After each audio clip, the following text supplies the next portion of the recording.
There are not 7 or 12 notes, we were blatantly lied to. And there are not 7 colors either. To understand why, we need to figure out what a note is and what a color is. And if you watch the video until the end, you won't be able to unsee the truth. In reality, there are as many notes as you want. Look, what is a sounding note? It's a wave. A sound wave that oscillates in space at certain frequency. For example, the world agreed that note A of the first octave is 440 Hz. But do you know when this was agreed upon? Less than 100 years ago. Before that, everyone played the note A as they saw fit. Beethoven's tuning fork was set to 455.4 Hz for the note A. The Paris Opera's tuning fork in 1810 was set to 423 Hz for the note A. La Scala Theatre's tuning fork was set to 451 Hz. The Highland Bagpipe Orchestra is set to 470 to 480 Hz. And all of these are the same note A in the first octave. Cool, right? In fact, you can find 12 different A notes, and all of them are historically accurate. That is, if you lived in the 18th century, your favorite melodies would sound a little different. In 1955, ISO established the global standard at 440 Hz, and most orchestras adhere to it now. The other notes are calculated from A using basic arithmetic operations. For example, B plus 53.9 Hz. The entire layout looks like this. But tell me, why should there be only 12 note options between A of the first octave and A of the second octave? Who said so? Shall we make a note every 15 Hz, and then there will be 30 of them, well, almost 30. Actually, there are many reasons why there are only 12 notes. For example, a purely physiological one. The human ear usually doesn't distinguish difference of 1 to 2 Hz, or an aesthetic one. Sounds that are spaced approximately this distance apart in Hertz sound harmonious to us. And there is also a religious reason. In the 11th century, when Guido of Arezzo was naming the modern notes, he used the hymn of Saint John, which was then an exercise for vocal warm-ups. Pay attention to this. The first syllables of each line are the names of the notes. It is believed that the very first note was later replaced with do. In Latin, dominus means God, because the note ut is difficult to sing. In fact, this series of syllables was subsequently called an octave. All of this sounds a bit complicated. Math, history, the Middle Ages. But I want you to see the main point. The names of the notes, the number of the notes. All of this is conventional. It just so happened that there are 7, okay, 12, but there could just as easily be 217 or 5. Although, wait, actually there are 5, and this is called pentatonic. Pentatonic is the basis of the folk music of the Chinese, Vietnamese, Mongols, some Turkic peoples, and the peoples of the Andes. That's how it is.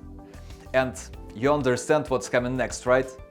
Notes are a convention, but colors are exactly the same kind of convention.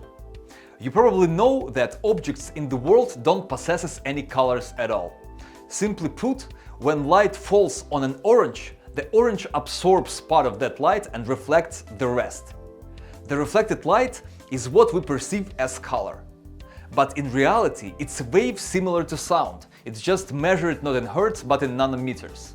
The orange color of an orange is somewhere between 590 and 620 nanometers. And here is where we need to tell a story. In 1858, the British scientist and politician William Gladstone discovered that in Homer's famous book, The Odyssey, there are inconsistencies with the description of colors. The sea is the color of dark wine, honey is green, and iron and sheep are purple. Just imagine that right now we're standing by the sea and it looks like this, and the sky like this. By the way, are you sure you see colors the same way I do? I'm not entirely. To fundamentally understand the issue, Gladstone listed all the color epithets from the Odyssey and found that blue was not among them at all. From what did Gladstone hypothesize that the ancient Greeks physiologically did not distinguish the color blue. More precisely, they did not differentiate it from green. Lazarus Geiger, a German linguist, developed Gladstone's hypothesis. He studied the Vedas, the Bible, the Rigveda, and found that they also do not mention the color blue. And the older the text, the more likely it is that it will also lack green, yellow, and red, in decreasing order. In 1969, American scientist Berlin and Kai developed the theory of basic color terms. This theory suggests the development of color perception in different cultures occurs in at least 7 stages. First, people learn to distinguish dark from light, black and white. Then red appears, the color of blood. Next, either yellow or green. Then both yellow and green. Only after all the previous stages do people begin to distinguish blue. Even later, brown, and finally, purple, pink, orange or gray. Obviously, this theory is not handed down from the heavens and not set in stone. After its publication, it was refined, the number of stages was revised, and the theory was subjected to critical examination, including by the authors themselves. But the fact remains, the older the culture and the older its language, the more colors it distinguishes. Of course, this can be explained by the imagery of ancient poets or, for example, by the sprawling colony of red algae in the eastern Mediterranean Sea during the time of Homer. But so far, these assumptions have not undergone scientific verification. Look, what we call blue today is in the range of 440 to 485 nanometers. What we call green is 500 to 565 nanometers. That is, when a culture evolves to distinguish the color blue, it roughly corresponds to how an A sharp appeared between the note A and the note B.